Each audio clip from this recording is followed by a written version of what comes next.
السلام علیکم ورحمۃ اللہ وبرکاتہ۔ قرآن کریم کے ترجمے کی ایک نئی کلاس کے ساتھ میں اپنے تمام ہی اسٹوڈنٹس کی خدمت میں حاضر ہوں۔ کافی دنوں کے بعد آپ کو قرآن کے ترجمے کی کلاس مل رہی ہے، وقت نہیں مل پا رہا ہے۔ اللہ تعالیٰ سے دعا کریں کہ اللہ تعالیٰ وقت میں برکت دے دے اور اللہ تعالیٰ وقت میں اتنی برکت دے دے کہ قرآن کریم کے ترجمے کی کلاس آپ کو روزانہ ملنا شروع ہو جائے۔ میں ایک بار پھر آپ لوگوں سے وعدہ کرتا ہوں کہ انشاءاللہ پوری کوشش کروں گا کہ ویکلی 2 یا 3 کلاس تو آپ کو قرآن کے ترجمے کی مل جائیں۔ آئیے ہم لوگ قرآن کریم کے 15ویں رکوع کا پہلا پارہ ہم لوگوں کا چل رہا ہے، 15ویں رکوع کا ترجمہ کرتے ہیں، ٹھیک ہے نا؟ تھوڑی بہت تفسیر جو آئے گی وہ انشاءاللہ میں بیچ بیچ میں آپ کو بتاتا چلوں گا، دھیان سے سنیے گا، سمجھیے گا۔ اعوذ باللہ من الشیطان الرجیم، بسم اللہ الرحمن الرحیم۔ یہ بات تو آپ لوگوں کو پتہ ہے کہ پہلے پارے میں جتنا ہم لوگوں نے ترجمہ کیا ہے، اس پارے میں آپ لوگوں کو پتہ ہوگا، ترجمے سے آپ کو پتہ چل گیا ہوگا کہ اللہ تعالیٰ نے بنی اسرائیل پر بہت نعمتوں کی بارش کی تھی، بہت زیادہ۔ اللہ تعالیٰ انعام کی بارش ان لوگوں پر فرماتے تھے، اور یہ لوگ کیا کیا کرتے تھے؟ اللہ کی نافرمانی۔ تو اللہ تعالیٰ نے ان کی نافرمانیوں کو بھی بیان فرمایا، اور اللہ تعالیٰ نے جو ان پر انعامات کیے وہ انعامات بھی اللہ تعالیٰ نے ذکر فرمائے، منہ اور سلوہ نازل کیا، جو بھی یہ خواہش کرتے تھے اللہ تعالیٰ ان کی خواہش کو پورا کر دیتا تھا، اور ان کی خطاؤں کو بھی اللہ تعالیٰ معاف کر دیتا تھا۔ خطاؤں کو معاف کرنا یہ بھی اللہ کا بہت بڑا انعام ہے نا؟ اب ان ساری چیزوں کو بیان کرنے کے بعد اللہ تعالیٰ یہاں سے یہ بیان فرما رہا ہے کہ دیکھو بنی اسرائیل کہ اتنی نعمتیں میں نے تم پر کی اور تم کو دنیا جہان پر فضیلت عطا فرمائی، ہے نا؟ پیغمبر تمہیں میں سے آئے، ہے نا؟ اور تمہیں میں نے دنیا جہان پر فضیلت دی، لیکن بدلے میں تم نے کیا کیا؟ نافرمانی کی، اپنے خالق کی، اپنے مالک کی نافرمانی کی۔ تو کوئی بات نہیں ہے، اس دن سے ڈرو جس دن کوئی کسی کے کام نہیں آئے گا۔ یہاں تم اللہ کی خوب نافرمانیاں کر رہے ہو، ہے نا؟ یہاں تم خوب اللہ کے احکامات توڑ رہے ہو، کوئی بات نہیں ہے، مرنے کے بعد تمہیں ایک دن ایسا بھی ہے جس میں تمہیں جمع ہونا ہے، اور جہاں کوئی کسی کے کام نہیں آئے گا، نہ کسی کی طرف سے کوئی سفارش قبول کی جائے گی، نہ کوئی فدیہ قبول کیا جائے گا، اور کسی کی کوئی مدد نہیں کی جائے گی۔ اللہ تعالیٰ اسی کو بیان فرما رہا ہے۔ یا بنی اسرائیل اذکروا نعمتی التی انعمت علیکم وانی فضلتکم علی العالمین۔ اے بنی اسرائیل میری وہ نعمت یاد کرو جو میں نے تم کو عطا کی تھی، اور یہ بات یاد کرو کہ میں نے تم کو سارے جہانوں پر فضیلت دی تھی۔ وَاتَّقُوا يَوْمًا لَا تَجْزِي نَفْسٌ عَن نَفْسٍ شَيْئًا وَلَا يُقْبَلُ مِنْهَا عَدْلٌ وَلَا تَنفَعُهَا شَفَاعَةٌ وَلَا هُمْ يُنصَرُونَ۔ اور اس دن سے ڈرو جس دن کوئی شخص بھی کسی کے کچھ کام نہیں آئے گا، نہ کسی سے کسی قسم کا فدیہ قبول کیا جائے گا، نہ اس کو کوئی سفارش فائدہ دے گی، اور نہ ان کو کوئی مدد پہنچے گی۔ ہمیں اور آپ کو بھی اس دن سے ڈرنا چاہیے، جھوٹ بولتے وقت، کسی کا دل دکھاتے وقت، کسی کی زمین مارتے وقت، کسی پر ظلم کرتے وقت، ہے نا؟ ہمیں بھی اس دن سے ڈرنا چاہیے۔ اللہ کے احکامات توڑتے وقت، گناہ کرتے وقت ہمیں بھی اس دن سے ڈرنا چاہیے جس دن کوئی کسی کے کام نہیں آئے گا، ہے نا؟ اللہ تعالیٰ قرآن کریم میں بیان فرماتا ہے کہ یہ وہ دن ہے، آخرت کا دن، حشر کا میدان اور حساب و کتاب کا دن، جس دن ماں باپ بیٹا رشتہ دار دوست کوئی کسی کا کام نہیں آئے گا، سب ایک دوسرے سے بھاگیں گے۔ اسی لیے ہمیں اس دن سے ڈرنا چاہیے اور اللہ کی شکر گزاری کرتے ہوئے اللہ کے احکام پر عمل کرنا چاہیے۔ اچھا آگے دیکھیے گا، آگے جو آیات ہیں ان آیات کا ترجمہ کرنے سے پہلے آپ یہ بات سمجھ لیں کہ حضرت ابراہیم علیہ السلام کے کچھ حالات آگے والی آیتوں میں بیان فرمائے ہیں اللہ تعالیٰ نے۔ ایک بات تو یہ سمجھیں کہ یہودی، عیسائی اور عرب کے جو بت پرست تھے، یعنی یہ تینوں گروہ، یہودی، عیسائی اور عرب کے مشرکین بت پرست، حضرت ابراہیم علیہ السلام کو اپنا پیشوا مانتے تھے، یعنی اپنا بڑا مانتے تھے، لیکن ہر گروہ یہ دعویٰ کرتا تھا کہ وہ اسی کے مذہب کے حامی تھے۔ مشرکین یہ کہتے تھے کہ وہ ہمارے مذہب کے تھے، یہودی یہ کہتے تھے کہ وہ ہمارے مذہب کے تھے، عیسائی یہ کہتے تھے ہمارے مذہب کے تھے۔ لہٰذا ضروری تھا کہ حضرت ابراہیم علیہ السلام کے بارے میں صحیح صورتحال واضح ہو جائے۔ قرآن کریم نے یہاں یہ بتلایا ہے کہ ان تینوں گروہوں کے باطل عقائد سے ابراہیم علیہ السلام کا کوئی تعلق تھا ہی نہیں۔ حضرت ابراہیم علیہ السلام کی ساری زندگی توحید کی تبلیغ میں خرچ ہوئی اور انہیں اس راستے میں بڑی بڑی آزمائشوں سے گزرنا پڑا۔ اللہ تعالیٰ نے حضرت ابراہیم علیہ السلام کو آزمایا اور حضرت ابراہیم علیہ السلام اس آزمائش میں کامیاب ہو گئے جن میں وہ پورے اترے۔ دوسری بات یہ کہ حضرت ابراہیم علیہ السلام کے دو بیٹے تھے، حضرت اسحاق اور حضرت اسماعیل علیہم السلام۔ حضرت اسحاق علیہ السلام ہی کے بیٹے حضرت یعقوب علیہ السلام تھے جن کا دوسرا نام اسرائیل تھا، اور حضرت یعقوب علیہ السلام کی جو اولاد چلی ہے نا انہی کو اسرائیل کہا جاتا ہے، بنی اسرائیل کہا جاتا ہے۔ نبی کریم صلی اللہ علیہ وسلم سے پہلے نبوت کا جو سلسلہ تھا وہ انہی کی اولاد یعنی بنی اسرائیل میں چلا آ رہا تھا۔ حضور علیہ الصلوۃ والسلام سے پہلے جتنے بھی پیغمبر آئے وہ بنی اسرائیل سے آئے، جس کی وجہ سے بنی اسرائیل یہ سمجھتے تھے کہ دنیا بھر کی جو پیشوائی کا، امامت کا جو حق ہے وہ صرف انہی کو حاصل ہے، کسی اور نسل میں کوئی ایسا نبی نہیں آ سکتا جو ان کے لیے واجب الاتباع ہو۔ قرآن کریم نے یہاں یہ غلط فہمی دور کرتے ہوئے یہ واضح فرمایا ان آیات میں جو آگے آئیں گی کہ دینی پیشوائی کا جو منصب ہے وہ کسی خاندان کی لازمی میراث نہیں ہے، اور یہ بات خود حضرت ابراہیم علیہ السلام سے صریح لفظوں میں کہہ دی گئی۔ انہیں جب اللہ تعالیٰ نے مختلف طریقوں سے آزما لیا اور یہ ثابت ہو گیا کہ وہ اللہ تعالیٰ کے ہر حکم پر بڑی سے بڑی قربانی کے لیے ہمیشہ تیار رہیں گے، اور وہ تیار رہے بھی۔ اللہ تعالیٰ نے بیٹے کی قربانی مانگی تو حضرت ابراہیم علیہ السلام بیٹے کی قربانی دینے کو تیار ہو گئے، جن کی یادگار میں ہم لوگ قربانی کرتے ہیں ہر سال، ہے نا، اور اپنی بیوی بچوں کو بالکل ویران وادی میں چھوڑ آئے۔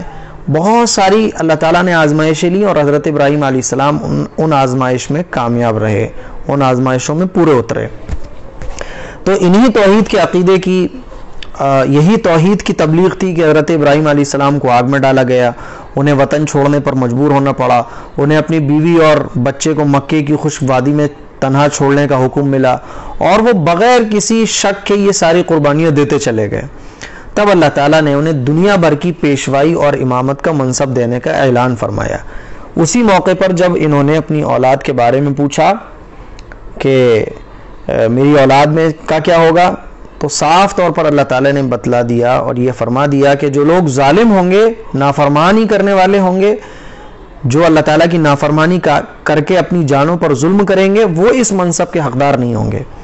بنی اسرائیل کو صدیوں آزمانے کے بعد ثابت یہ ہوا کہ وہ اس لائق نہیں ہے کہ قیامت تک کی پوری انسانیت کی دینی پیشوائی ان کو دے دی جائے، امامت ان کو دے دی جائے۔ اسی لیے اللہ کے نبی صلی اللہ علیہ وسلم اب حضرت ابراہیم علیہ السلام کے دوسرے صاحبزادے جو ہیں نا، یعنی حضرت اسماعیل علیہ السلام کی اولاد میں بھیجے جا رہے ہیں، جن کے لیے حضرت ابراہیم علیہ السلام نے دعا کی تھی، وہ اہل مکہ میں سے بھیجے جائیں۔ اب چونکہ یہ دینی پیشوائی منتقل کی جا رہی ہے، اسی لیے اب قبلہ بھی اس بیت اللہ کو بنایا جانے والا ہے جو حضرت ابراہیم علیہ السلام نے اور ان کے صاحبزادے حضرت اسماعیل علیہ السلام نے تعمیر کیا تھا۔ اسی مناسبت سے آگے جو آیات ہیں اس میں کعبے کی تعمیر کا واقعہ بھی ہے، ٹھیک ہے نا۔ تو یہ چیزیں آپ جب سمجھ گئے، اب آگے کی آیات کا ہم لوگ ترجمہ کرتے ہیں۔ وَإِذِ ابْتَلَىٰ إِبْرَاهِيمَ رَبُّهُ بِكَلِمَاتٍ فَأَتَمَّهُنَّ، اور وہ وقت یاد کرو جب ابراہیم علیہ السلام کو ان کے پروردگار نے کئی باتوں سے آزمایا اور انہوں نے وہ ساری باتیں پوری کی۔ جیسے کہ اللہ تعالیٰ نے حضرت ابراہیم علیہ السلام کو آزمایا بیٹے کی قربانی مانگ کر، حضرت ابراہیم علیہ السلام کو آگ میں ڈالا گیا ہے نا، اور بہت ساری چیزوں کے ذریعے آزمایا گیا۔ تو اللہ تعالیٰ فرما رہا ہے کہ ابراہیم علیہ السلام کو اللہ تعالیٰ نے، ان کے رب نے بہت ساری چیزوں کے ذریعے آزمایا اور انہوں نے وہ ساری باتیں پوری کی۔ قال انی جاعلک للناس اماما، اللہ نے ان سے کہا کہ میں تمہیں تمام انسانوں کا پیشوا بنانے والا ہوں۔ قال ومن ذریتی، ابراہیم علیہ السلام نے پوچھا اور میری اولاد میں سے، میری اولاد میں کا کیا ہوگا، میری اولاد میں سے بھی کسی کو پیشوا بنایا جائے گا یا نہیں بنایا جائے گا، امام بنایا جائے گا نہیں بنایا جائے گا۔ قال لا ينال عهد الظالمین، اللہ نے فرمایا کہ میرا یہ عہد ظالموں کو شامل نہیں ہے، ٹھیک ہے نا، یعنی نافرمانوں کو، ظالموں کو شامل نہیں ہے۔ اسی لیے بنی اسرائیل کو صدیوں آزمانے کے بعد یہ ثابت ہو گیا کہ یہ نافرمان ہے، یہ ناہنجار ہیں، یہ نالائق قوم ہے یہ، تو پھر اللہ تعالیٰ نے قیامت تک کی جو ذمہ داری دی وہ حضور اکرم صلی اللہ علیہ وسلم کی امت کو عطا فرمائی. ٹھیک ہے نا.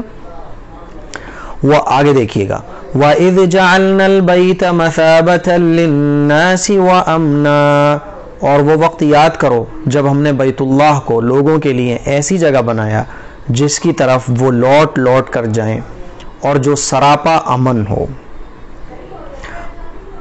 ان آیات میں اللہ تعالیٰ یہ بیان فرما رہے ہیں کہ اللہ تعالیٰ نے بیت اللہ کی یہ حرمت رکھی ہے کہ نہ صرف مسجد حرام میں بلکہ مسجد حرام کے جو ارد گرد کے علاقے ہیں جسے حرم کہا جاتا ہے، وہاں نہ کسی انسان کو قتل کیا جا سکتا ہے اور نہ کسی بہت زیادہ سخت ضرورت کے جنگ کرنا جائز ہے، نہ کسی جانور کا شکار حلال ہے، نہ کوئی پودا اکھاڑنے کی اجازت ہے، نہ کسی جانور کو قید رکھا جا سکتا ہے.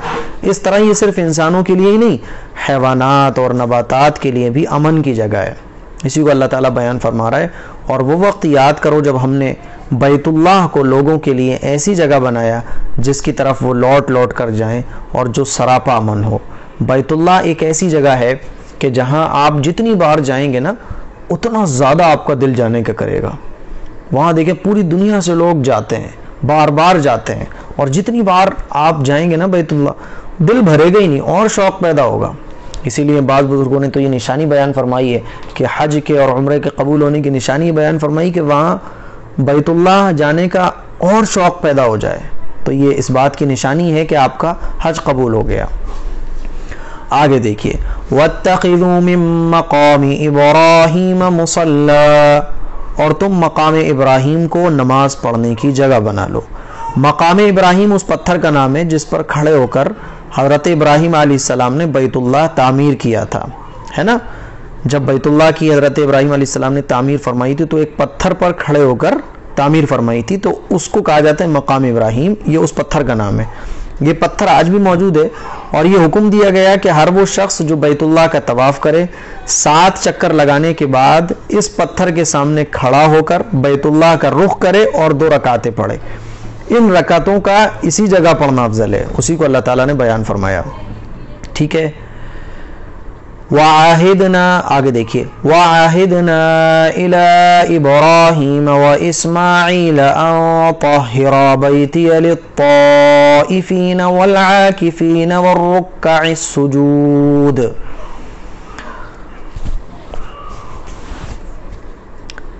اور ہم نے ابراہیم اور اسماعیل کو یہ تاکید کی کہ تم دونوں میرے گھر کو ان لوگوں کے لیے پاک کرو جو یہاں طواف کریں اور اعتکاف میں بیٹھیں اور رکوع اور سجدہ کریں. آگے دیکھیے وَإِذْ قَالَ إِبْرَاهِيمُ رَبِّ اجْعَلْ هَٰذَا بَلَدًا آمِنًا وَارْزُقْ أَهْلَهُ مِنَ الثَّمَرَاتِ مَنْ آمَنَ مِنْهُمْ بِاللَّهِ وَالْيَوْمِ الْآخِرِ. اور وہ وقت بھی یاد کرو جب ابراہیم علیہ السلام نے کہا تھا کہ اے میرے پروردگار اس کو ایک پرامن شہر بنا دیجئے اور اس کے باشندوں میں سے جو اللہ اور آخرت کے دن پر ایمان لائیں انہیں قسم قسم کے پھلوں سے رزق عطا فرمائیے. قال ومن كفر فأمتعه قليلا ثم أضطره إلى عذاب النار. اللہ تعالیٰ نے کہا کہ جو شخص ایمان لائیں گے ان کو تو میں دوں گا ہی، اور جو کفر اختیار کرے گا اس کو بھی میں کچھ عرصے کے لیے لطف اٹھانے کا موقع دوں گا. وَبِئْسَ الْمَصِيرُ، مگر پھر اسے دوزخ کے عذاب کی طرف کھینچ لے جاؤں گا اور وہ بدترین ٹھکانہ ہے. ٹھیک ہے نا. آگے دیکھیں وَإِذْ يَرْفَعُ إِبْرَاهِيمُ الْقَوَاعِدَ مِنَ الْبَيْتِ وَإِسْمَاعِيلُ، اور اس وقت کا تصور کرو، وہ وقت یاد کرو جب ابراہیم علیہ السلام بیت اللہ کی بنیادیں اٹھا رہے تھے اور اسماعیل بھی ان کے ساتھ شریک تھے. ربنا تقبل منا، اور دونوں یہ کہتے جاتے تھے کہ اے ہمارے پروردگار ہم سے یہ خدمت قبول فرما لے. انک انت السمیع العلیم، بے شک تو اور صرف تو ہی ہے جو ہر ایک کی سننے والا ہے اور ہر ایک کو جاننے والا ہے. ان آیات میں اللہ تعالیٰ حضرت ابراہیم علیہ السلام جب بیت اللہ کی تعمیر، یعنی کعبہ بیت اللہ ٹھیک ہے ایک ہی ہے، جب کعبہ کی بنیاد کعبے کی تعمیر فرما رہے تھے نا، تو اللہ تعالیٰ اس واقعے کو بیان فرما رہا ہے۔ بیت اللہ ہی کو کعبہ کہتے ہیں، ٹھیک ہے نا۔ در حقیقت بات یہ ہے کہ حضرت ابراہیم علیہ السلام کے وقت سے تعمیری کام چلا آ رہا ہے، حضرت آدم علیہ السلام کے وقت سے، لیکن حضرت ابراہیم علیہ السلام کے دور میں حادثے اتنے زیادہ ہوئے کہ یہ منہدم ہو گیا تھا۔ حضرت ابراہیم علیہ السلام کے وقت میں حضرت ابراہیم علیہ السلام کو اللہ تعالیٰ نے حکم دیا کہ اس کعبے کو دوبارہ انہی بنیادوں پر تعمیر کرو جن بنیادوں پر حضرت آدم علیہ السلام نے اس کو تعمیر کیا تھا۔ تو جو تعمیر پہلے سے موجود تھی، اللہ تعالیٰ نے حضرت ابراہیم علیہ السلام کو اسی تعمیر پر وحی کے ذریعے تعمیر کرنے کا حکم دیا، اور وحی کے ذریعے آپ کو وہ جگہ بتا دی گئی۔ اسی لیے قرآن کریم نے یہاں یہ نہیں فرمایا کہ بیت اللہ تعمیر کر رہے تھے، بلکہ یہ فرمایا کہ وہ اس کی بنیادیں اٹھا رہے تھے، ٹھیک ہے نا۔ آگے دیکھیے، ربنا وجعلنا مسلمین لک ومن ذریتنا امۃ مسلمۃ لک، اے ہمارے پروردگار ہم دونوں کو اپنا مکمل فرما بردار بنا لے، وَمِن ذُرِّيَّتِنَا أُمَّةً مُسْلِمَةً لَكَ، اور ہماری نسل سے بھی ایسی امت پیدا کر جو تیری تابعدار ہو، وَأَرِنَا مَنَاسِكَنَا وَتُبْ عَلَيْنَا، اور ہم کو ہماری عبادتوں کے طریقے سکھا دے، وَتُبْ عَلَيْنَا، اور ہماری توبہ قبول فرما لے، إِنَّكَ أَنْتَ التَّوَّابُ الرَّحِيمُ، بے شک تو اور صرف تو ہی ہے جو معاف کر دینے کو پسند فرماتا ہے، اور تو معاف کرنے والا ہے، بڑی رحمتوں کا مالک ہے۔ ربنا وبعث فیہم رسولا منہم یتلو علیہم آیاتک ویعلمہم الکتاب والحکمت ویزکیہم، اور ہمارے پروردگار ان میں ایک ایسا رسول بھی بھیجنا جو انہی میں سے ہو، جو ان کے سامنے تیری آیتوں کی تلاوت کرے، انہیں کتاب اور حکمت کی تعلیم دے، اور ان کو پاکیزہ بنائے۔ انک انت العزیز الحکیم، بے شک تیری اور صرف تیری ہی ذات وہ ہے جس کا اقتدار بھی کامل ہے، جس کی حکمت بھی کامل ہے۔ ان آیات میں اللہ تعالیٰ نے یہ دعا جو حضرت ابراہیم علیہ السلام نے اور حضرت اسماعیل علیہ السلام نے کی تھی، اس دعا کو اللہ تعالیٰ نے بیان فرمایا ہے۔ چنانچہ اس دعا کا یہاں تو میں نے ترجمہ ہی کر دیا ہے، لیکن دل سے جو نکلی ہوئی دعا ہوتی ہے نا، اس کی تاثیر جو ہوتی ہے نا، اس تاثیر کو نہ لکھا جا سکتا، نہ لفظوں میں بیان کیا جا سکتا۔ یہاں اس دعا کو نقل کرنے کا جو مقصد ہے، ایک تو یہ دکھانا ہے کہ انبیاء اکرام اپنے بڑے سے بڑے کارنامے پر بھی مغرور ہونے کے بجائے اللہ تعالیٰ کے حضور اور زیادہ عاجزی اور انکساری کا مظاہرہ فرماتے ہیں، اور اپنے کارنامے کا تذکرہ کرنے کے بجائے اپنی ان کوتاہیوں پر توبہ مانگتے ہیں جو اس کام کی ادائیگی میں ان سے ہو جاتی ہیں یا ہونے کا امکان ہوتا ہے، ٹھیک ہے نا۔ دوسرے، ان کا ہر کام صرف اور صرف اللہ کی رضا جوئی کے لیے ہوتا ہے، لہٰذا وہ اس مخلوق سے تعریف کرانے کی فکر کے بجائے اللہ تعالیٰ سے اس کی قبولیت کی دعا مانگتے ہیں۔ ہمیں بھی یہ چاہیے کہ ہم جب کوئی کام کریں تو اس میں جو کوتاہیاں ہو جائیں اس کے بارے میں استغفار اللہ سے کریں کہ اللہ یہ جو کوتاہیاں ہو گئی اس کام میں، یہ کوتاہیوں کو معاف فرما دے، اور زیادہ تواضع اور زیادہ انکساری عاجزی کا اظہار اللہ تعالیٰ کے سامنے کریں، ہے نا۔ اور ہم لوگ جب کوئی دین کا کام کریں تو یہ نہیں کہ مخلوق ہماری تعریف کرے، بلکہ اللہ تعالیٰ کی قبولیت کی دعا مانگیں، اللہ تعالیٰ کو راضی کرنے کے لیے کوئی کام کریں۔ ایک چیز یہ بھی کہ آپ علیہ الصلوۃ والسلام کی جو تشریف آوری ہے وہ حضرت ابراہیم علیہ السلام کی دعا میں شامل تھی، اور اس طرح خود حضرت ابراہیم علیہ السلام نے یہ تجویز بھی دی تھی کہ آپ بنی اسماعیل میں سے مبعوث ہوں، نہ کہ بنی اسرائیل میں سے۔ اس دعا میں حضرت ابراہیم علیہ السلام کی زبان سے حضور اکرم صلی اللہ علیہ وسلم کی تشریف آوری کے بنیادی مقاصد بھی بیان فرما دیے گئے، ٹھیک ہے نا، جو آگے آپ کو انشاءاللہ بیان آگے جو آیات آئیں گی اس میں آپ کو پتہ چلے گا۔ تو مجھے امید ہے آج کا ترجمہ آپ کو سمجھ آ گیا ہوگا۔ دعاؤں کی گزارش ہے۔ السلام علیکم ورحمۃ اللہ وبرکاتہ۔